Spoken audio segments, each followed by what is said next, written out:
The world wants crypto property. It wants money to give to your grandchildren. I want to hold my money for 100 years, if not 1,000 years. The dollar won't work.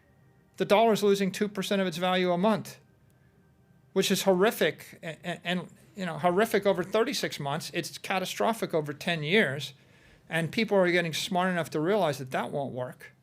So the issue is, where do I put my long-term money? I need a savings account.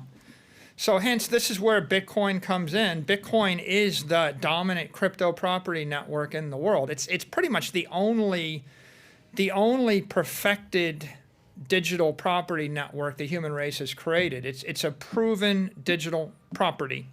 Everything else is a speculation that it may become property over time. Bitcoin is the success, and every like-kind competitor Bitcoin has collapsed against it, such that Bitcoin is the 95% dominant network in this space. The dollar is clearly the dominant currency, and it wants to be the dominant digital currency. It is really the dominant digital currency as well, despite the fact that the U.S. government doesn't have, U.S. banks issuing them yet, and we've been slow on the uptake. You can see where this is headed. And the driver is the stampede of everybody else in the world, right? You're a rich American and you feel comfortable with your banking structure. Okay, maybe you can ignore this, but name somebody in Africa, Asia, or South America that can ignore this issue right now. I also carry a digital property, Bitcoin. I want to hold it for 100 years. It's instead of holding a building, which you can tax or seize or rain on, or instead of like holding a bar of gold, which you can take from me, I'm just going to hold my digital bar of gold on my phone. Mm-hmm. And then maybe I have some other assets. Maybe I have digital art. Maybe I have digital securities, maybe copies of ownership of something else that I might like sitting in a wallet. But certainly, this I can give to everybody on Earth, and I can move the money at the speed of light. And what do I trust? I'm trusting a piece of software, which is a lot cheaper and a lot more reliable than trusting a building, a bank, a board of directors.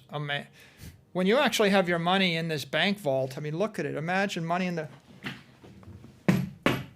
Think about that. When you had your money there, you were trusting the guy that ran the bank, the manager of the bank, the mayor, the head of the police force of the bank, the head of security of the bank, the dude that came to actually fix the lock, everyone that touched the thing, the governor of the state. Then you were trusting the head of the country, the central bank that managed the country, the military system. Who do you trust with Bitcoin? Nobody. That's the point. Nobody. Bitcoin's a bank in cyberspace run by software, incorruptible software. There's got to be an element of skepticism, but you're like, no, it's almost a combination of a person who has experience running a business, investor, genius, but also a salesperson. You're very, very good at persuading as well. Are you 100% certain about the future of Bitcoin and that it has zero risk? There's no risk that could do anything to it? I don't think you can state that. No, I think that everything in life has risk. So there's a black swan risk, an unknown, and anybody intellectually honest has to admit that there is that risk.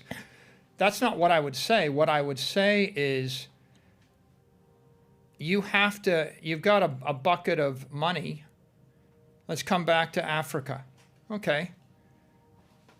You've got $100,000 in Africa. You've got to invest it in something. You've got to put it into a building, into land, into an African currency, into something else. What are you going to do?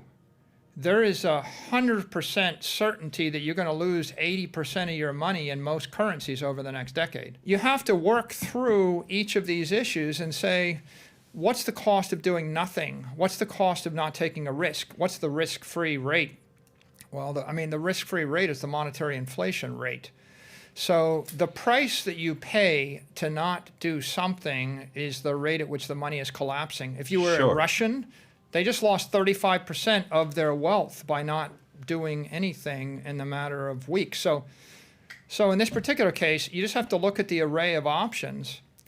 If you're an investor in South America or Asia or Africa, I would say the risk-free rate is much higher for you, right? Like you're in Lebanon, what are you going to do in Lebanon? How about Afghanistan? How about Iraq, right? What are you going to do? In all those situations, they're thinking maybe I'll trust my money to Tether. You know, Tether's run by Bitfinex. It's just a company.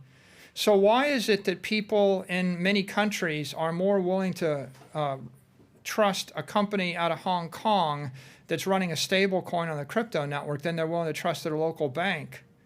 Well, because in fact, Tether is probably a better bet than betting your money on most currencies in the world. Other than the top 12 currencies, the rest are collapsing. Why do Tether if you could just do the US dollar? Okay, how many people in Africa can walk into a Bank of America in New York City, open an account, and then get the US dollar? None of them. That's the whole point, right? And okay, I did it. I'll give you an example. I put $1 million into Bank of America in Argentina when the dollar was worth 1 peso because I didn't trust the peso. I did it. What do you think happened? The government basically shut down for 1 day. They sent an edict to the bank saying all dollars must be converted back into pesos. Then they went off the dollar peg and they devalued the peso 10 to 1. And I lost 90% of my money.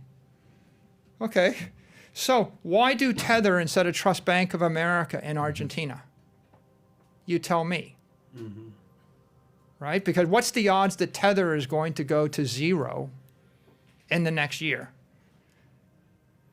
If the odds were 90% your money's going to 0 in the next year by putting it somewhere else, then you would think maybe that's a risk I want to take. Eventually, we'll see a world where there's a dollar in the CNY, right? If you're not a very powerful empire, you can't maintain your currency.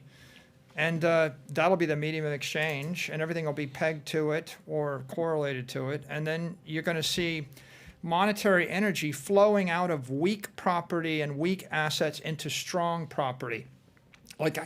Like I would sell all the land I have in Africa and convert to Bitcoin. But I would sell all the land in Africa and I would move it to Europe, and I'd probably sell my land in Europe, move it to the US, and I'd sell my land in the US and move it to Bitcoin. You're just swapping from a weaker thing to a stronger thing. And the definition of weak is a function of what's the risk it'll be seized, taxed, or impaired, right? Regulated, right? So calculate that, right? Will the government, the jurisdiction that your property's in, be seized, confiscated, taxed away, impaired away? And the last issue is will be inflated away.